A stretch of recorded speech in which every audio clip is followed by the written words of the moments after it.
Nate the Snake. So there's a man crawling through the desert.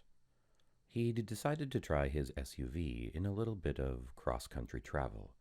Had great fun zooming over the Badlands and through the sand. Got lost, hit a big rock, and then he couldn't get it started again. There were no cell phone towers anywhere near, so his cell phone was useless. He had no family. His parents had died a few years before in an auto accident, and his few friends had no idea he was out here. He stayed with the car for a day or so, but his one bottle of water ran out, and he was getting thirsty. He thought maybe he knew the direction back, now that he'd paid attention to the sun, and thought he'd figured out which way was north, so he decided to start walking. He figured he only had to go about 30 miles or so, and he'd be back to the small town he'd gotten gas in last. He thinks about walking at night to avoid the heat and sun, but based upon how dark it actually was the night before, and given that he had no flashlight, he's afraid that he'll break a leg or step on a rattlesnake. So he puts on some sunblock, puts the rest in his pocket for reapplication later, brings an umbrella he'd had in the back of the SUV with him to give him a little shade, pours the windshield wiper fluid into his water bottle in case he gets that desperate, brings his pocket knife in case he finds a cactus that looks like it might have water in it, and heads out in the direction he thinks is right. He walks for an entire day. By the end of the day, he's really thirsty. He's been sweating all day. His lips are starting to crack. He's reapplied the sunblock twice and tried to stay under the umbrella, but he still feels sunburned. The windshield wiper fluid sloshing in the bottle in his pocket is really getting tempting now.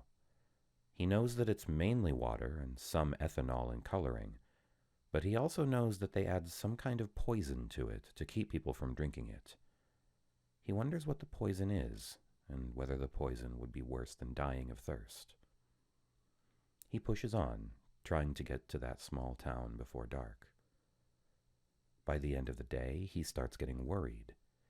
He figures he's been walking at least 3 miles an hour, according to his watch, for over 10 hours. That means that if his estimate was right, he should be close to the town. Unfortunately, he doesn't recognize any of this. He had to cross a dry creek bed a mile or two back, and he doesn't remember coming through it in the SUV. He figures that maybe he got his direction off just a little, and that the dry creek bed was just off to one side of his path. He tells himself that he's close, and that after dark he'll start seeing the town lights over one of these hills. That'll be all he needs. As it gets dim enough that he starts stumbling over small rocks and things, he finds a spot and sits down to wait for full dark and the town lights. Full dark comes before he knows it. He must have dozed off. He stands back up and turns all the way around. He sees nothing but stars. He wakes up the next morning feeling absolutely lousy. His eyes are gummy, and his mouth and nose feel like they're full of sand. He's so thirsty that he can't even swallow. He barely got any sleep because it was so cold. He'd forgotten how cold it got at night in the desert, and hadn't noticed it the night before because he'd been in his car. He knows the rule of threes: 3 minutes without air, 3 days without water, 3 weeks without food. Then you die. Some people can make it a little longer in the best situations. The desert heat and having to walk and sweat isn't the best situation to be in without water. Unless he finds water, he figures, this is his last day. He rinses out his mouth with a little of the windshield wiper fluid. He waits for a while after spitting that little bit out to see if his mouth goes numb, or he feels dizzy or something. Has his mouth gone numb? Is it just in his mind? He's not sure. He'll go a little farther, and if he still doesn't find water, he'll try drinking some of the fluid. Then he has to face his next, harder question. Which way does he go from here? Does he keep walking the same way as yesterday, assuming that he still knows which way that is? Or does he try a new direction? He has no idea what to do. looking at the hills and dunes around him. He thinks he knows the direction he was heading before. Just going by a feeling, he points himself somewhat to the left of that and starts walking. As he walks, the day starts heating up. The desert, too cold just a couple of hours before, soon becomes an oven again. He sweats a little at first and then stops. He starts getting worried at that. He knows that when you stop sweating, you're in trouble. It's usually right before heat stroke. He decides that it's time to try the windshield wiper fluid. He can't wait any longer. If he passes out, he's dead. He stops in the shade of a large rock, takes the bottle out, opens it, and takes a mouthful. He slowly swallows it, making it last as long as he can. It feels so good in his dry and cracked throat that he doesn't even care about the nasty taste. He takes another mouthful and makes it last too. Slowly, he drinks half the bottle. He figures that since he's drinking it, he might as well drink enough to make some difference and keep himself from passing out. He's quit worrying about the denaturing of the wiper fluid. If it kills him, it kills him. If he didn't drink it, he'd die anyway. Besides, he's pretty sure that whatever substance they denature the fluid with is just designed to make you sick, their way of keeping winos from buying cheap wiper fluid for the ethanol content. He can handle throwing up if it comes to that. He walks. He walks in the hot, dry, windless desert. Sand, rocks, hills, dunes, the occasional scrawny cactus or dried bush. No sign of water. Sometimes he'll see a little movement to one side or the other, but whatever moved is usually gone before he can focus his eyes on it. Probably birds, lizards, mice. Maybe snakes, though they usually move more at night. He's careful to stay away from the movements. After a while, he begins to stagger. He's not sure if it's fatigue, heat stroke finally catching him, or maybe he was wrong and the denaturing of the wiper fluid was worse than he thought. He tries to steady himself and keep going. After more walking, he comes to a large stretch of sand. This is good. He knows he passed over a stretch of sand in the SUV. He remembers doing donuts in it, or at least he thinks he remembers it. He's getting woozy enough and tired enough that he's not sure what he remembers anymore or if he's hallucinating. He thinks he remembers it, so he heads off into it, trying to get to the other side, hoping that it gets him closer to the town. He was heading for a town, wasn't he? He thinks he was. He isn't sure anymore. He's not even sure how long he's been walking anymore. Is it still morning? Has it moved into afternoon? And the sun is going down again? It must be afternoon. It seems like it's been too long since he started out. He walks through the sand. After a while, he comes to a big dune in the sand. This is bad. He doesn't remember any dunes from when he was driving over the sand in his SUV. At least he doesn't think he remembers any. This is bad. All the same, he has no other direction to go. Too late to turn back now. He figures that he'll get to the top of the dune and see if he can see anything from there that can help him find the town. He keeps going up the dune. Halfway up, he slips in the bad footing of the sand for the second or third time and falls to his knees. He doesn't feel like getting back up, since he'll just fall down again. He keeps going up the dune on his hands and knees. While crawling, if his throat weren't so dry he'd laugh, he'd finally gotten to the hackneyed image of a man lost in the desert, crawling through the sand on his hands and knees. It would be the perfect image, he imagines, if only his clothes were a little more ragged. The people crawling through the desert in the cartoons always had ragged clothes, but his have lasted without any rips so far. Somebody will probably find his desiccated corpse, half buried in the sand, years from now, and his clothes will still be in fine shape. Shake the sand out, give them a good wash, and they'd be wearable again. He wishes his throat were wet enough to laugh. He coughs a little instead, and it hurts. He finally makes it to the top of the sand dune. Now that he's at the top, he struggles a little, but manages to stand up and look around. All he sees is sand. Sand and more sand. Behind him, about a mile away, he thinks he sees the rocky ground he left to head into this sand. Ahead of him, more dunes, more sand. This isn't where he drove his SUV. This is hell, or close enough. Again, he doesn't know what to do. He decides to drink the rest of the wiper fluid while figuring it out. He takes out the bottle and starts removing the cap when he glances to the side and sees something. Something in the sand. At the bottom of the dune, off to the side, he sees something strange.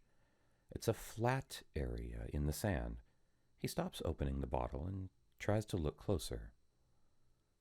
The area seems to be circular, and it's dark, darker than the sand. And there seems to be something in the middle of it, but he can't tell what it is. So he looks as hard as he can, but still can't tell from here. He's going to have to go down there and look. He puts the bottle back into his pocket and starts to stumble down the dune. After a few steps, he realizes that he's in trouble. He's not going to be able to keep his balance. After a couple more sliding, tottering steps, he falls and starts to roll down the dune. The sand is so hot that he thinks he's caught fire on the way down, like a movie car wreck flashing into flames as it goes over the cliff, before it ever even hits the ground. He closes his eyes and mouth, covers his face with his hands, and waits to stop rolling. He stops at the bottom of the dune.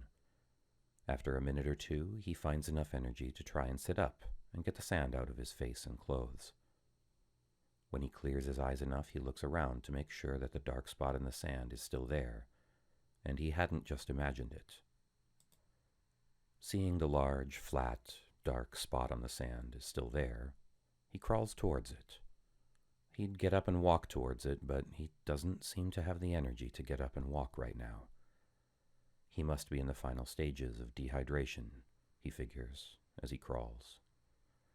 If this place in the sand doesn't have water, he'll likely never make it anywhere else.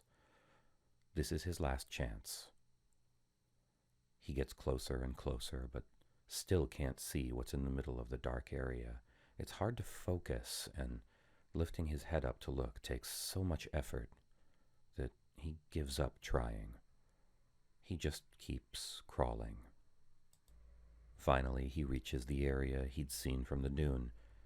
It takes a minute of crawling on it before he realizes that he's no longer on sand. He's now crawling on some kind of dark stone. Stone with some kind of marking on it, a pattern cut into the stone. He's too tired to stand up and try to see what the pattern is, so he just keeps crawling. He crawls towards the center, where his blurry eyes see something in the middle of the dark stone area. His mind, detached in a strange way, notes that either his hands and knees are so burnt by the sand that they no longer feel pain, or that this dark stone in the middle of a burning desert with a pounding, punishing sun overhead, it doesn't seem to be hot. It almost feels cool. He considers laying down on a nice, cool surface. Cool, dark stone. Not a good sign. He must be hallucinating this. He's probably in the middle of a patch of sand, already lying face down and dying, and just imagining this whole thing. A desert mirage. Soon the beautiful women carrying pitchers of water will come up and start giving him a drink. Then he'll know he's gone. He decides against laying down on the cool stone. If he's going to die here in the middle of this hallucination, he at least wants to see what's in the center before he goes. He keeps crawling. It's the third time that he hears the voice before he realizes what he's hearing. He would swear that someone just said, "Greetings, traveler," You do not look well. Do you hear me? He stops crawling. He tries to look up from where he is on his hands and knees, but it's too much effort to lift his head. So he tries something different. He rolls over and leans back, trying to sit up on the stone. After a few seconds, he catches his balance, avoids falling on his face, sits up, and tries to focus his eyes. Blurry. He rubs his eyes with the back of his hand and tries again. Better this time. Yeah, he can see. He's sitting in the middle of a large, flat, dark expanse of stone. Directly next to him, about 3 feet away, is a white post, or pole, about 2 inches in diameter and sticking about 4 or 5 feet out of the stone, at an angle. And wrapped around this white rod is what must be a 15-foot-long desert diamondback rattlesnake, with a hovering tail and rattle seemingly prepared to start rattling, looking directly at him. He stares at the snake in shock. He doesn't have the energy to get up and run away. He doesn't even have the energy to crawl away. This is it, his final resting place. No matter what happens, he's not going to be able to move from this spot. Well, at least dying from a bite from this monster should be quicker than dying of thirst. He'll face his end like a man. He struggles to sit up a little straighter. The snake keeps watching him. He lifts one hand and flicks it in the snake's direction feebly. The snake watches the hand for a moment, then goes back to watching the man, looking into his eyes. Maybe the snake has no interest in biting him. It hasn't rattled yet, that's a good sign. Maybe he isn't going to die of a snake bite after all. He then remembers that he'd looked up when he'd reached the center here, because he thought he'd heard a voice. He's still very woozy. He feels like he might pass out soon. The sun still beats down on him, even though he's now on the cool stone. He still doesn't have anything to drink. Although maybe he had actually heard a voice. This stone doesn't look natural, nor does that white post sticking up out of the stone. Someone must have built this. Maybe they're still nearby. Maybe that was who talked to him. Maybe this snake is even their pet, and that's why it isn't biting. He tries to clear his throat to say hello, but he's too dry. All that comes out is a coughing or wheezing sound. There's no way he's going to be able to talk without something to drink. He feels his pocket, and the bottle with the wiper fluid is still there. He shakily pulls out the bottle, almost losing his balance and falling on his back in the process. This isn't good. He doesn't have much time left, by his reckoning, before he passes out. He gets the bottle open, manages to get the bottle to his lips, and pours some of the fluid into his mouth. He sloshes it around, then swallows it. He coughs a little. His throat feels better. Maybe he can talk now. He tries again. Ignoring the snake, he turns to look around him, hoping to spot the owner of this place, and croaks out, "Hello? Is there anyone there?" He hears from his side, "Greetings. What is it that you want?" He turns his head back towards the snake. That's where the sound seemed to come from. The only thing he can think of is that there must be a speaker hidden under the snake, or maybe built into that post. He decides to try asking for help. "Please," he croaks again, suddenly feeling dizzy. "I'd love to not be thirsty anymore. I've been without water for a long time. Can you help me?" Looking in the direction of the snake, hoping to see where the voice was coming from this time, he's shocked to see the snake rear back, open its mouth, and speak. He hears it say, as the dizziness overtakes him and he falls forward, face first on the stone, "Very well. Coming up." A piercing pain shoots through his shoulder. Suddenly he's awake. He sits up and grabs his shoulder, wincing at the throbbing pain. He's momentarily disoriented as he looks around, and then he remembers. The crawl across the sand, the dark area of stone, the snake. He sees the snake, still wrapped around the tilted white post, still looking at him. He reaches up and feels his shoulder where it hurts. It feels slightly wet. He pulls his fingers away and looks at them. Blood. He feels his shoulder again. It feels like his shirt has 2 holes in it, 2 puncture holes. They match up with the 2 aching spots of pain on his shoulder. He's been bitten by the snake. It'll feel better in a minute. He looks up.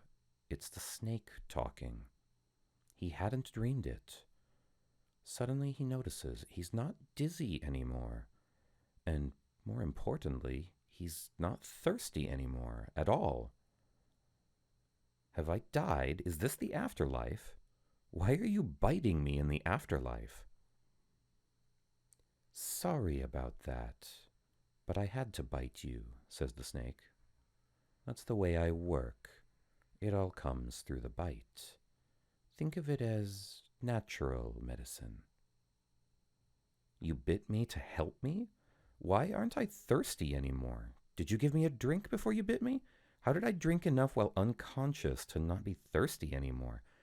I haven't had a drink for over 2 days. Well, except for the windshield wiper fluid. Wait, hold it. How in the world does a snake talk? Are you real? Are you some sort of Disney animation? No, says the snake. I'm real. As real as you or anyone is, anyway. I didn't give you a drink. I bit you. That's how it works. It's what I do. I bite. Plus, I don't have hands to give you a drink, even if I had water just sitting around here. The man sat stunned for a minute. Here he was, sitting in the middle of the desert, on some strange stone that should be hot but wasn't, talking to a snake that could talk back and had just bitten him. And he felt better. Not great, he was still starving and exhausted, but much better. He was no longer thirsty. He had started to sweat again, but only slightly.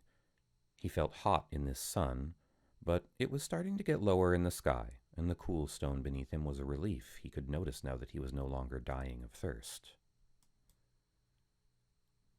I might suggest that we take care of that methanol you now have in your system with the next request, continued the snake. I can guess why you drank it, but I'm not sure how much you drank, or how much methanol was left in the wiper fluid. That stuff is nasty. It'll make you go blind in a day or 2 if you drank enough of it. Next request? Said the man. He put his hand back on his hurting shoulder and backed away from the snake a little. That's the way it works, if you like, that is, explained the snake. You get 3 requests. Call them wishes, if you wish. The snake grinned at his own joke, and the man drew back a little further from the show of fangs. But there are rules, the snake continued. The first request is free. The second requires an agreement of secrecy. The third requires the binding of responsibility. The snake looks at the man seriously. By the way, the snake says suddenly, my name is Nathan. Old Nathan, Samuel used to call me. He gave me the name. Before that, most of the bound used to call me just Snake. But that got old, and Samuel wouldn't stand for it. He said that anything that could talk needed a name.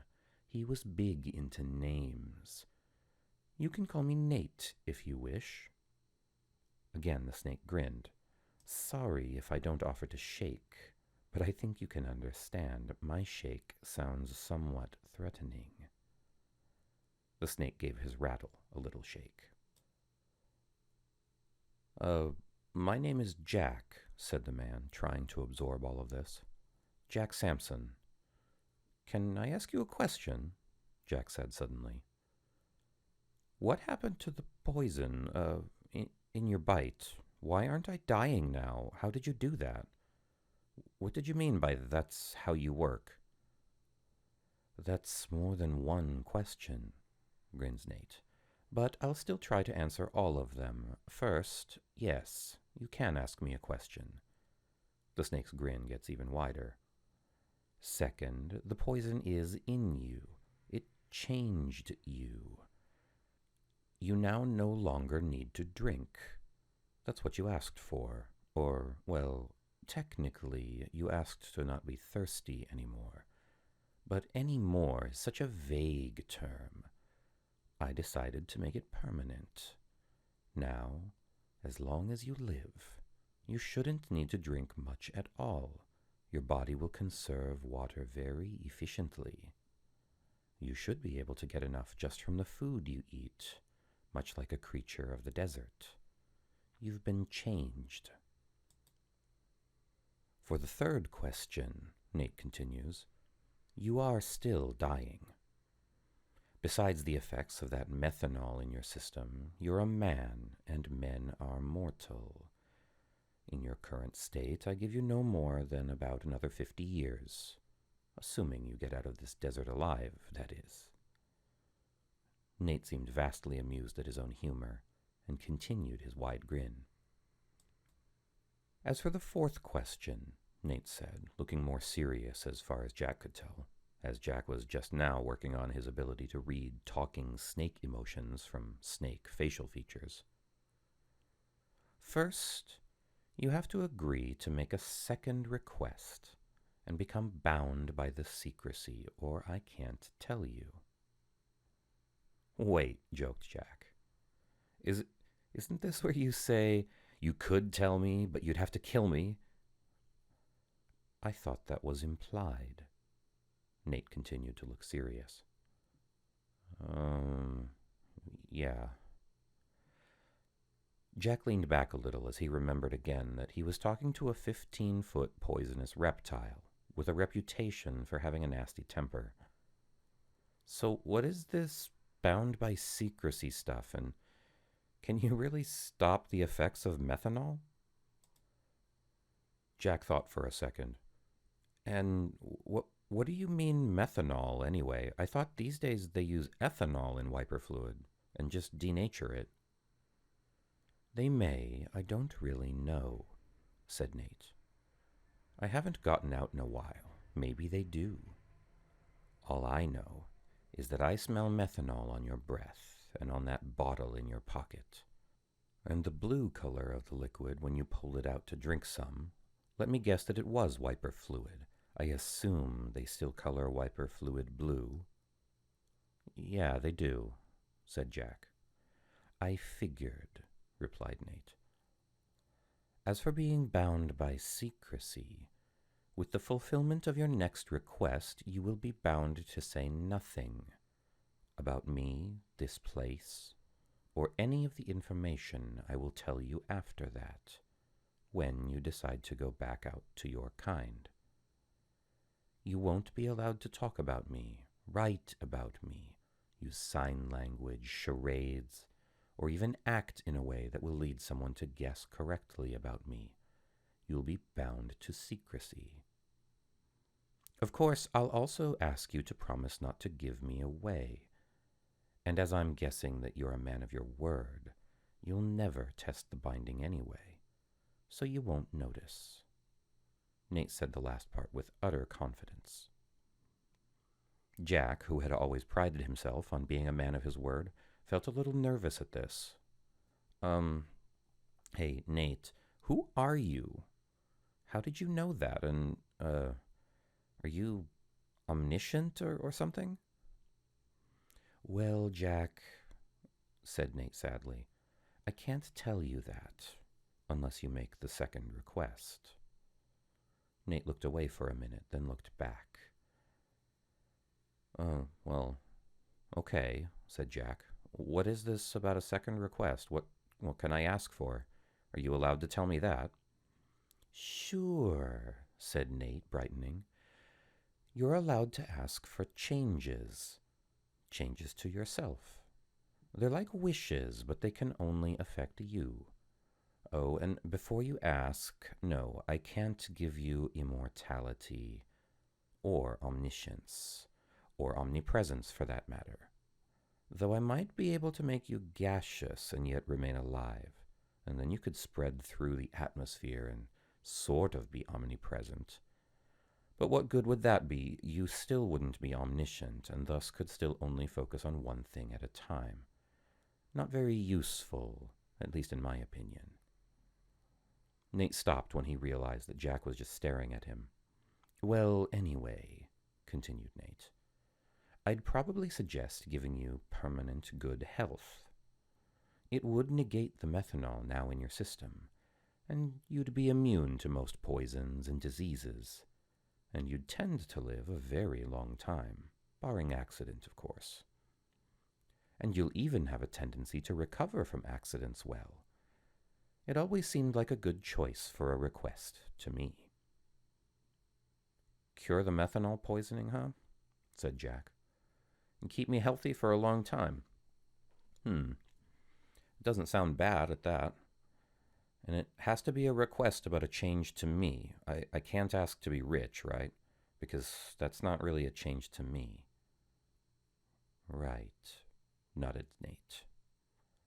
Could I ask to be a genius and permanently healthy? Jack asked hopefully. That takes 2 requests, Jack. Yeah, I figured, said Jack. But I could ask to be a genius. I could become the smartest scientist in the world, or the best athlete. Well, I could make you very smart, admitted Nate. But that wouldn't necessarily make you the best scientist in the world. Or I could make you very athletic, but it wouldn't necessarily make you the best athlete either. You've heard the saying that 99% of genius is hard work? Well, there's some truth to that. I can give you the talent, but I can't make you work hard. It all depends on what you decide to do with it. Said Jack. Okay, I think I understand. And I get a 3rd request after this one? Maybe, said Nate. It depends on what you decide then. There are more rules for the 3rd request that I can only tell you about after the 2nd request. You know how it goes.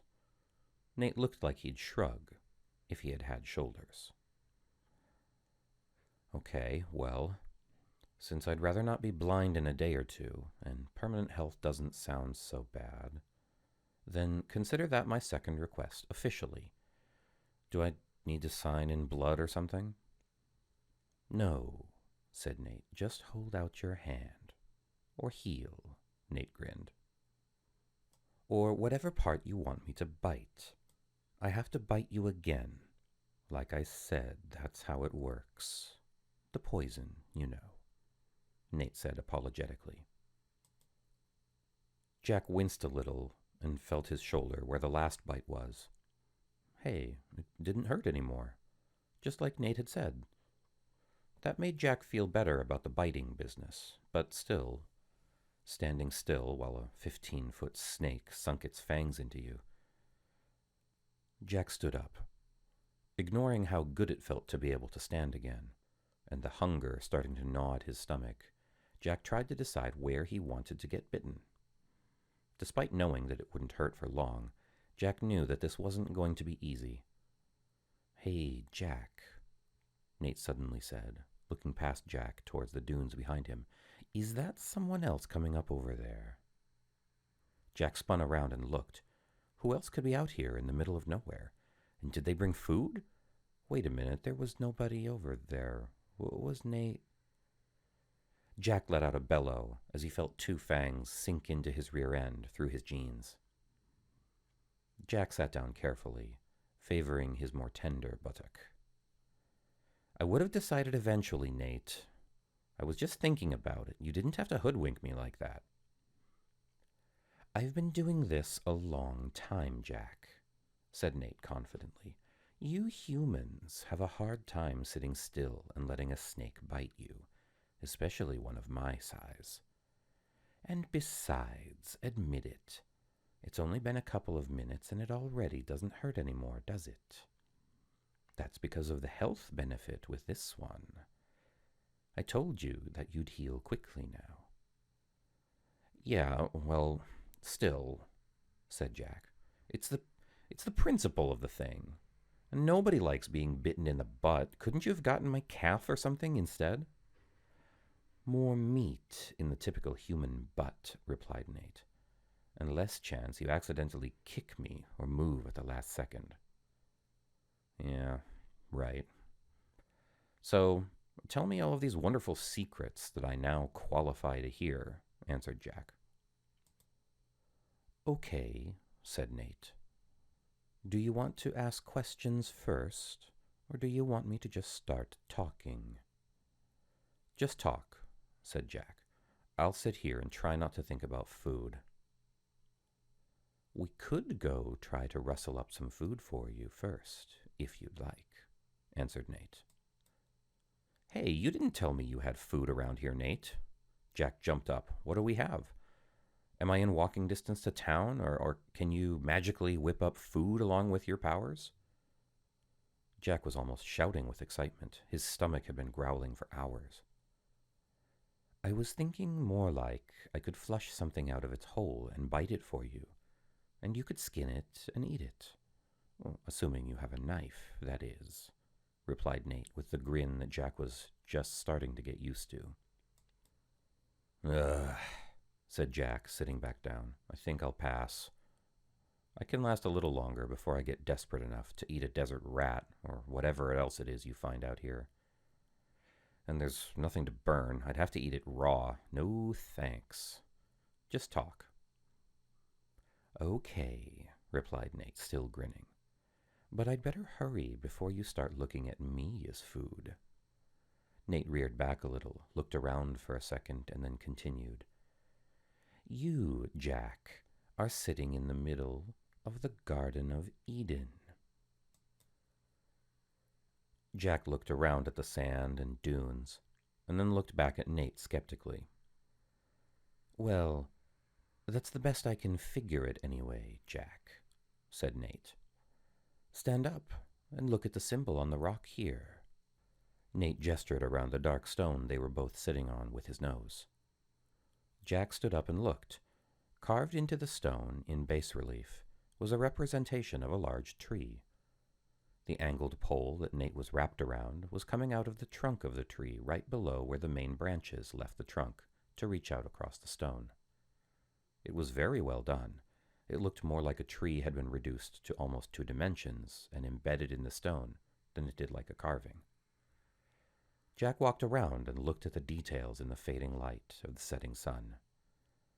He wished he'd looked at it while the sun was higher in the sky. Wait, the sun was setting? That meant he was going to have to spend another night out here.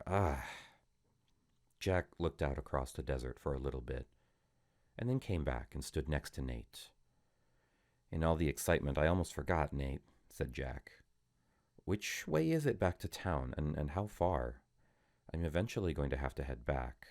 I'm not sure I'll be able to survive by eating raw desert critters for long.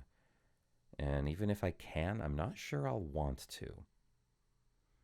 It's about 30 miles that way, Nate pointed, with the rattle on his tail this time. As far as Jack could tell, it was a direction at right angles to the way he'd been going when he was crawling here. But that's 30 miles by the way the crow flies. It's about 40 by the way a man walks. You should be able to do it in about half day with your improved endurance, if you head out early tomorrow, Jack. Jack looked out the way the snake had pointed for a few seconds more, and then sat back down. It was getting dark. Not much he could do about heading out right now. And besides, Nate was just about to get to the interesting stuff. Garden of Eden? As best as you can figure it. Well, yeah, as best as I and Samuel could figure it anyway, said Nate. He figured that the story just got a little mixed up.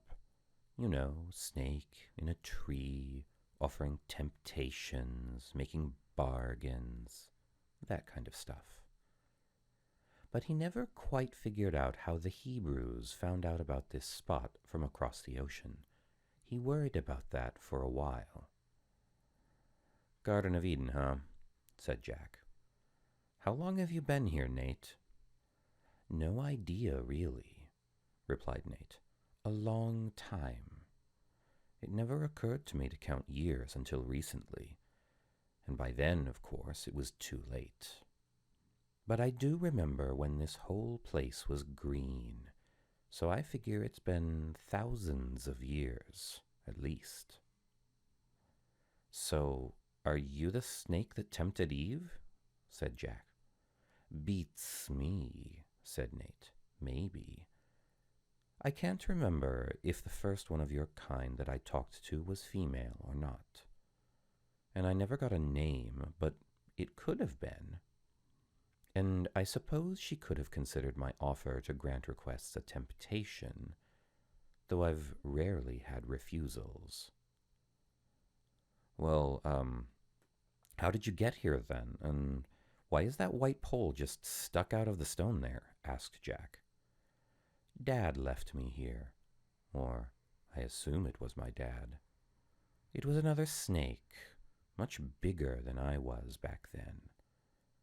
I remember talking to him, but I don't remember if it was in a language or just kind of understanding what he wanted. But one day he brought me to this stone, told me about it, and asked me to do something for him. I talked it over with him for a while, then agreed. I've been here ever since." "What is this place?" said Jack, "and what did he ask you to do?" "Well, you see this pole here, sticking out of the stone?" Nate loosened his coils around the tilted white pole and showed Jack where it descended into the stone. The pole was tilted at about a 45-degree angle and seemed to enter the stone in an 18-inch slot, cut into the stone. Jack leaned over and looked. The slot was dark, and the pole went down into it as far as Jack could see in the dim light. Jack reached out to touch the pole, but Nate was suddenly there in the way. "You can't touch that yet, Jack," said Nate. "Why not?" asked Jack. "I haven't explained it to you yet," replied Nate. "Well, it kinda looks like a lever or something," said Jack. "You'd push it that way and it would move in the slot." "Yep, that's what it is," replied Nate. "What does it do?" asked Jack. "End the world?" "Oh, no," said Nate. "Nothing that drastic. It just ends humanity. I call it the lever of doom." For the last few words, Nate had used a deeper, ringing voice.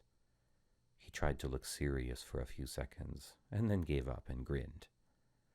Jack was initially startled by Nate's pronouncement, but when Nate grinned, Jack laughed. You almost had me fooled for a second there. What does it really do?" "Oh, it really ends humanity, like I said," smirked Nate. "I just thought the voice I used was funny, didn't you?" Nate continued to grin.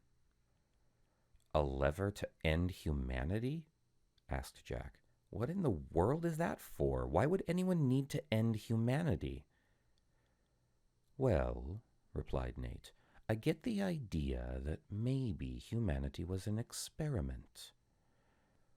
Or maybe the big guy just thought that if humanity started going really bad, there should be a way to end it. I'm not really sure. All I know are the rules and the guesses that Samuel and I had about why it's here. I didn't think to ask back when I started here." "Rules? What rules?" asked Jack. "The rules are that I can't tell anybody about it or let them touch it, unless they agree to be bound to secrecy by a bite, and that only one human can be bound in that way at a time. That's it," explained Nate. Jack looked somewhat shocked. "You mean that I could pull the lever now? You'd let me end humanity?" Yep, replied Nate. If you want to. Nate looked at Jack carefully. Do you want to, Jack? No, said Jack, stepping a little further back from the lever. Why in the world would anyone want to end humanity? It'd take a psychotic to want that. Or worse, a suicidal psychotic, because it would kill him too, wouldn't it? Yep, replied Nate, being as he'd be human too.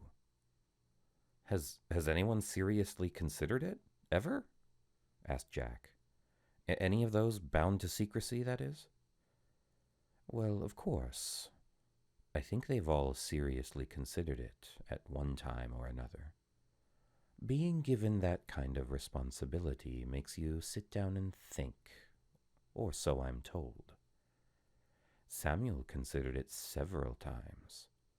He'd often get disgusted with humanity, come out here and just hold the lever for a while. But he never pulled it, or you wouldn't be here. Nate grinned some more. Jack sat down, well back from the lever. He looked thoughtful and puzzled at the same time. After a bit, he said, So, this makes me the judge of humanity? I get to decide whether they keep going or just end? Me? That seems to be it, agreed Nate. What kind of criteria do I use to decide? Said Jack. How do I make this decision? Am I supposed to decide if they're good, or too many of them are bad, or that they're going the wrong way? Is there a set of rules for that? Nope, replied Nate. You pretty much just have to decide on your own. It's up to you, however you want to decide it. I guess that you're just supposed to know. But what if I get mad at someone, or some girl dumps me and I feel horrible? Couldn't I make a mistake? How do I know that I won't screw up? Protested Jack. Nate gave his kind of snake-like shrug again. You don't. You just have to try your best, Jack. Jack sat there for a while, staring off into the desert that was rapidly getting dark, chewing on a fingernail. Suddenly, Jack turned around and looked at the snake. Nate, was Samuel the one bound to this before me?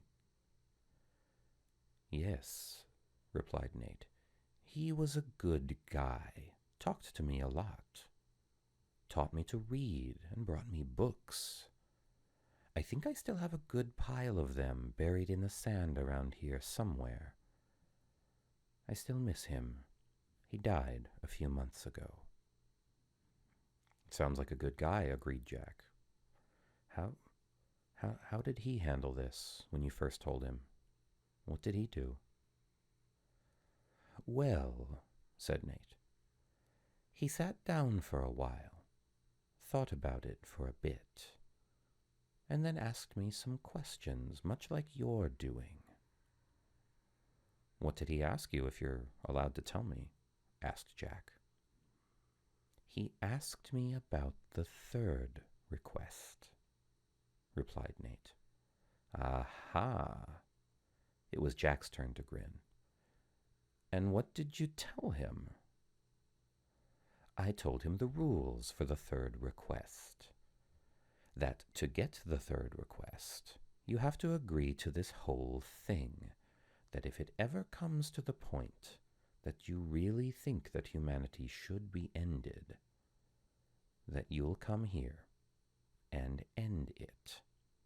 You won't avoid it, you won't wimp out. Nate looked serious again. And you'll be bound to do it too, Jack.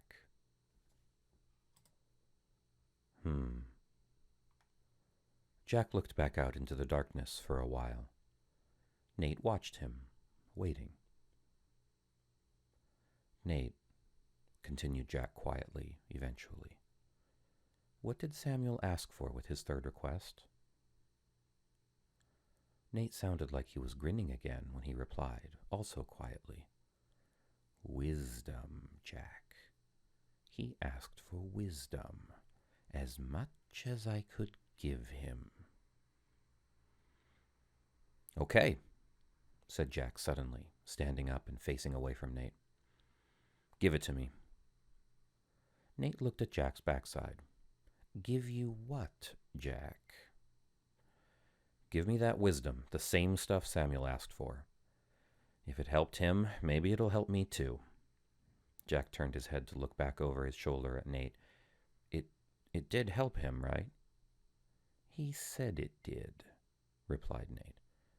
But he seemed a little quieter afterward, like he had a lot to think about. Well, yeah, I can see that, said Jack. So give it to me. Jack turned to face away from Nate again, bent over slightly and tensed up. Nate watched Jack tense up with a little exasperation. If he bit Jack now, Jack would likely jump out of his skin and maybe hurt them both. You remember that you'll be bound to destroy humanity if it ever looks like it needs it, right, Jack? Asked Nate, shifting position. Yeah, I got that, replied Jack, eyes squeezed tightly shut and body tense, not noticing the change in direction of Nate's voice. And, continued Nate from his new position, do you remember that you'll turn bright purple and grow big horns and extra eyes? Yeah. Wait, hey, wait a minute, said Jack, opening his eyes, straightening up and turning around. Purple? He didn't see Nate there. With the moonlight, Jack could see that the lever extended up from its slot in the rock without the snake wrapped around it. Jack heard from behind him Nate's "just kidding," right before he felt the now familiar piercing pain, this time in the other buttock. Jack sat on the edge of the dark stone in the rapidly cooling air, his feet extending out into the sand. He stared out into the darkness, listening to the wind stir the sand, occasionally rubbing his butt where he'd been recently bitten. Nate had left for a little while, had come back with a desert rodent-shaped bulge somewhere in his middle, and was now wrapped back around the lever, his tongue flicking out into the desert night's air, the only sign that he was still awake. Occasionally Jack, with his toes absent-mindedly digging into the sand while he thought, would ask Nate a question without turning around. Nate, do accidents count? Nate lifted his head a little bit. What do you mean, Jack? Jack tilted his head back like he was looking at the stars. You know, accidents. If I accidentally fall onto the lever without meaning to, does that still wipe out humanity? Yeah, I'm pretty sure it does, Jack. I'd suggest you be careful about that if you start feeling wobbly, said Nate with some amusement. A little later, does it have to be me that pulls the lever? Asked Jack. That's the rule, Jack. Nobody else can pull it, answered Nate. No, Jack shook his head. I meant, does it have to be my hand? Could I pull the lever with a rope tied around it, or push it with a stick, throw a rock? Yes, those should work, replied Nate, though I'm not sure how complicated you could get. Samuel thought about trying to build some kind of remote control for it once, but gave it up. Everything he'd build would be gone by the next sunrise if it was touching the stone, or over it. I told him that in the past, others that had been bound had tried to bury the lever so they wouldn't be tempted to pull it. But every time the stones or sand or whatever had disappeared. Wow, said Jack, cool. Jack leaned back until only his elbows kept him off of the stone, and looked up into the sky. Nate, how long did Samuel live? One of his wishes was for health too, right? Asked Jack. Yes, replied Nate, it was. He lived 167 years, Jack. Wow, 167 years, that's almost 140 more years I'll live, if I live as long. Do you know what he died of, Nate? He died of getting tired of living, Jack, Nate said, sounding somewhat sad. Jack turned his head to look at Nate in the starlight.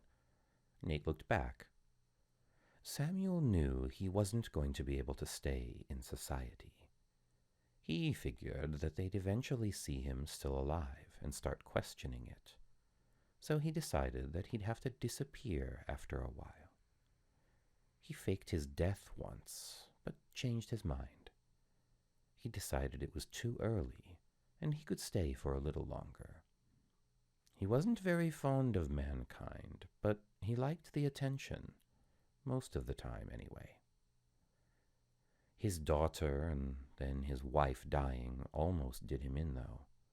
He didn't stay in society much longer after that. He eventually came out here to spend time talking to me and thinking about pulling the lever. A few months ago, he told me he'd had enough. It was his time. And then he just died? Asked Jack. Nate shook his head a little. He made his fourth request, Jack. There's only one thing you can ask for the fourth request. The last bite.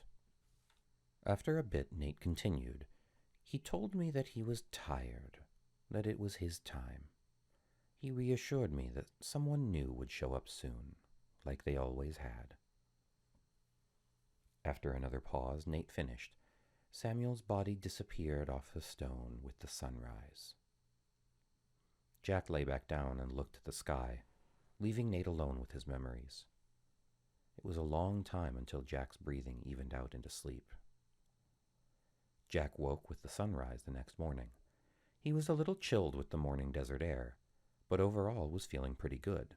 Well, except that his stomach was grumbling, and he wasn't willing to eat raw desert rat. So, after getting directions to town from Nate, making sure he knew how to get back, and reassuring Nate that he'd be back soon, Jack started the long walk back to town. With his new health and Nate's good directions, he made it back easily. Jack caught a bus back to the city and showed up for work the next day, little worse for the wear, and with a story about getting lost in the desert and walking back out. Within a couple of days, Jack had talked a friend with a tow truck into going back out into the desert with him to fetch the SUV. They found it after a couple of hours of searching and towed it back without incident. Jack was careful not to even look in the direction of Nate's lever, though their path back didn't come within sight of it. Before the next weekend, Jack had gone to a couple of stores, including a bookstore, and had gotten his SUV back from the mechanic with a warning to avoid any more joyriding in the desert. On Saturday, Jack headed back to see Nate. Jack parked a little way out of the small town near Nate, loaded up his new backpack with camping gear and the things he was bringing for Nate, and then started walking. He figured that walking would leave the least trail, and he knew that while not many people camped in the desert, it wasn't unheard of, and shouldn't really raise suspicions. Jack had brought more books for Nate. Recent books, magazines, newspapers. Some things that would catch Nate up with what was happening in the world. Others that were just good books to read. He spent the weekend with Nate, and then headed out again, telling Nate that he'd be back again soon, but that he had things to do first. Over 4 months later, Jack was back to see Nate again. This time he brought a laptop with him, a specially modified laptop. It had a solar recharger, special filters and seals to keep out the sand, a satellite link-up, and a special keyboard and joystick that Jack hoped that a 15-foot rattlesnake would be able to use. And it had been hacked to not give out its location to the satellite. After that, Jack could email Nate to keep in touch, but still visited him fairly regularly, at least once or twice a year. After the first year, Jack quit his job. For some reason, with the wisdom he'd been given, and the knowledge that he could live for over 150 years, working in a 9-to-5 job for someone else didn't seem that worthwhile anymore. Jack went back to school. Eventually, Jack started writing. Perhaps because of the wisdom, or perhaps because of his new perspective, he wrote well. People liked what he wrote, and he became well known for it. After a time, Jack bought an RV and started traveling around the country for book signings and readings. But he still remembered to drop by and visit Nate occasionally.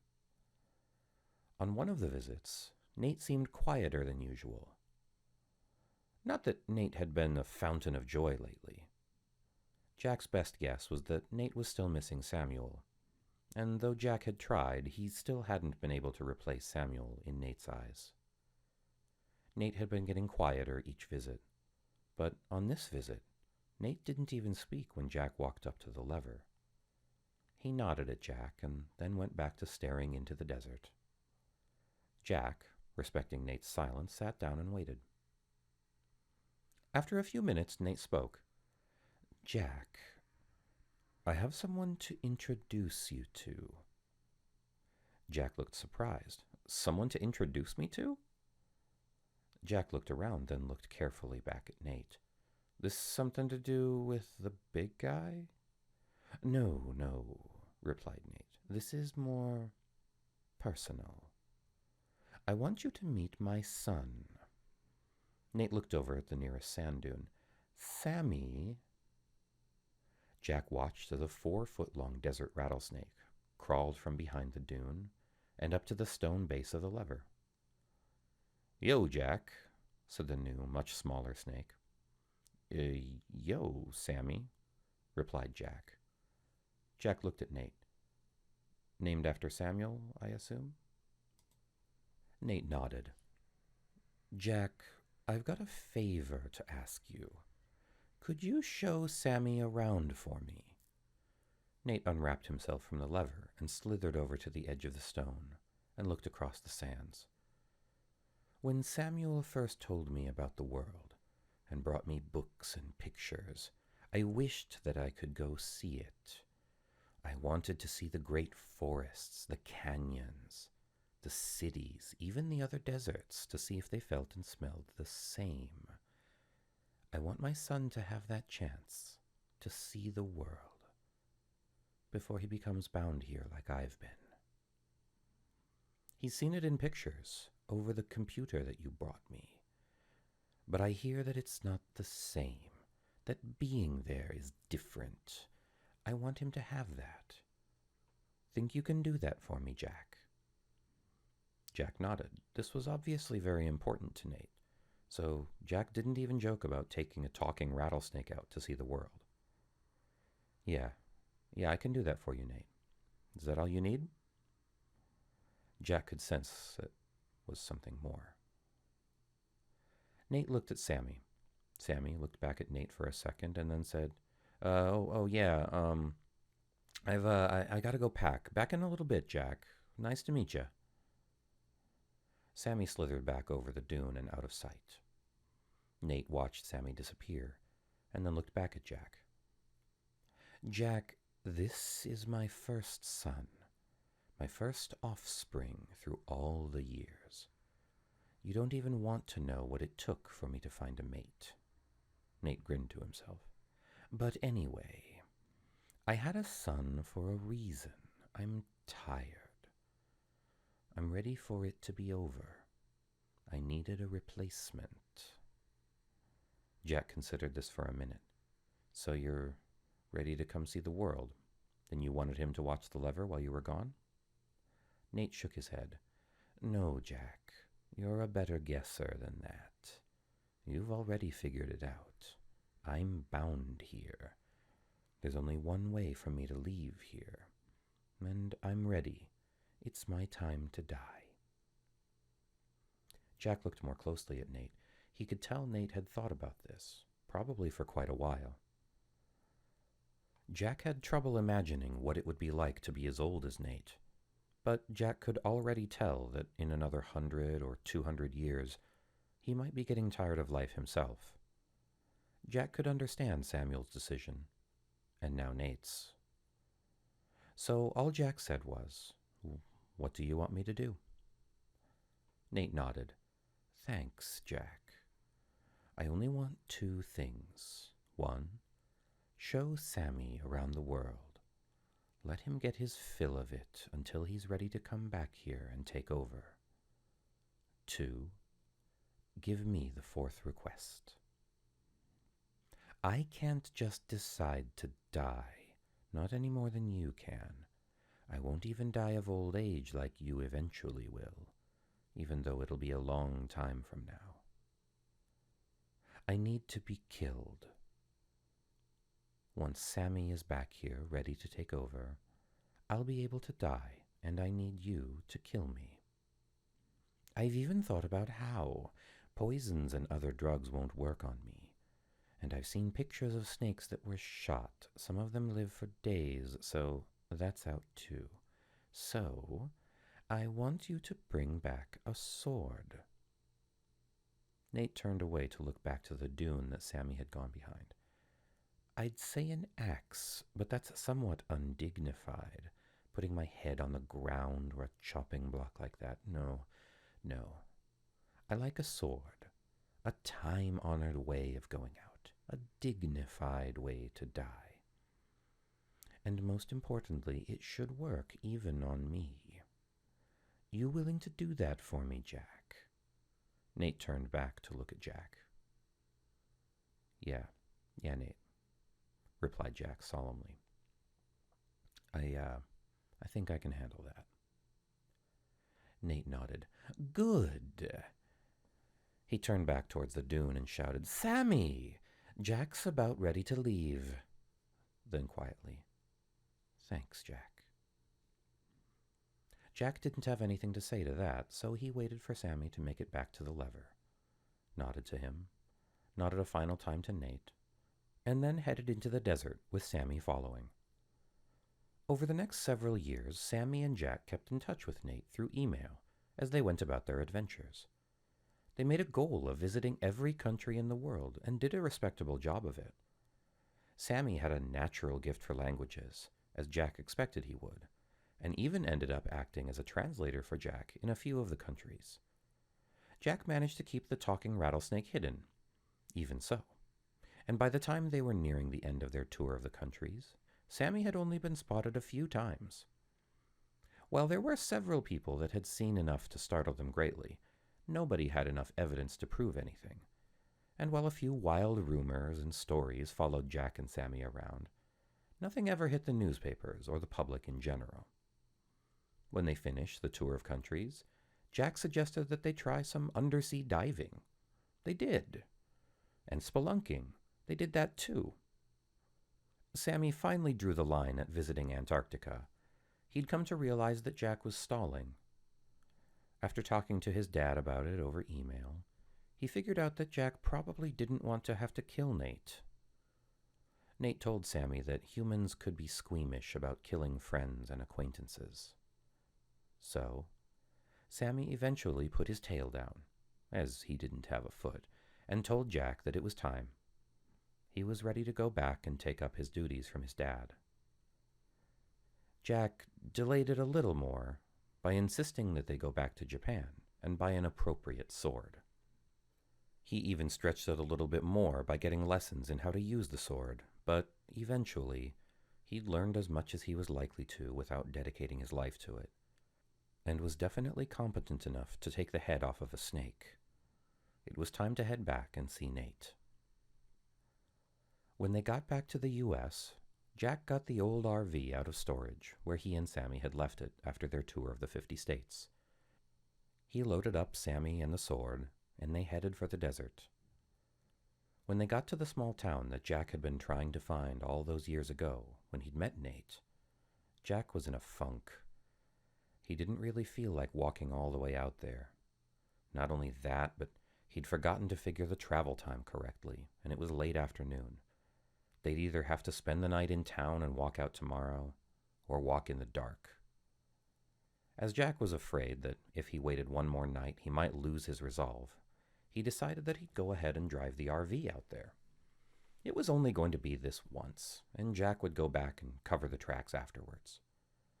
They ought to be able to make it out there by nightfall if they drove, and they could get it over tonight. Jack told Sammy to email Nate that they were coming as he drove out of sight of the town on the road. Then they pulled off the road and headed out into the desert.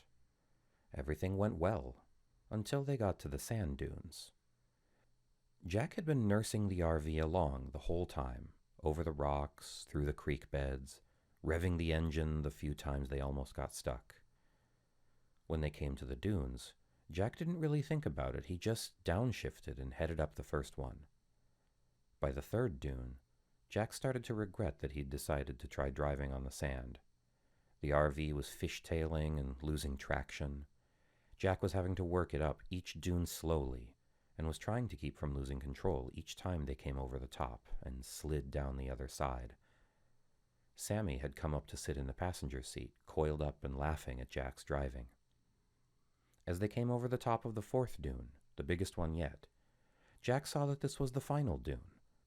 The stone, the lever, and somewhere Nate waited below. Jack put on the brakes, but he'd gone a little too far. The RV started slipping down the other side. Jack tried turning the wheel, but he didn't have enough traction. He pumped the brakes, no response. They started sliding down the hill, faster and faster. Jack felt a shock go through him as he suddenly realized that they were heading for the lever. He looked down. The RV was directly on course for it. If Jack didn't do something, the RV would hit it. He was about to end humanity. Jack steered more frantically, trying to get traction. It still wasn't working. The dune was too steep, the sand too loose. In a split second, Jack realized that his only chance would be, once he hit the stone around the lever, he should have traction on the stone for just a second before he hit the lever. He wouldn't have time to stop, but he should be able to steer away. Jack took a better grip on the steering wheel and tried to turn the RV a little bit. Every little bit would help. He'd have to time his turn just right. The RV got to the bottom of the dune, sliding at an amazing speed in the sand. Just before they reached the stone, Jack looked across it to check that they were still heading for the lever. They were. But Jack noticed something else that he hadn't seen from the top of the dune. Nate wasn't wrapped around the lever. He was off to the side of the lever, but still on the stone, waiting for them. The problem was, he was waiting on the same side of the lever that Jack had picked to steer towards, to avoid the lever. The RV was already starting to drift that way a little in its mad rush across the sand, and there was no way that Jack was going to be able to go around the lever to the other side. Jack had an instant of realization. He was either going to have to hit the lever or run over Nate. He glanced over at Sammy and saw that Sammy realized the same thing. Jack took a firmer grip on the steering wheel as the RV ran up on the stone. Shouting to Sammy as he pulled the steering wheel, "Better Nate than lever!" he ran over the snake. The end.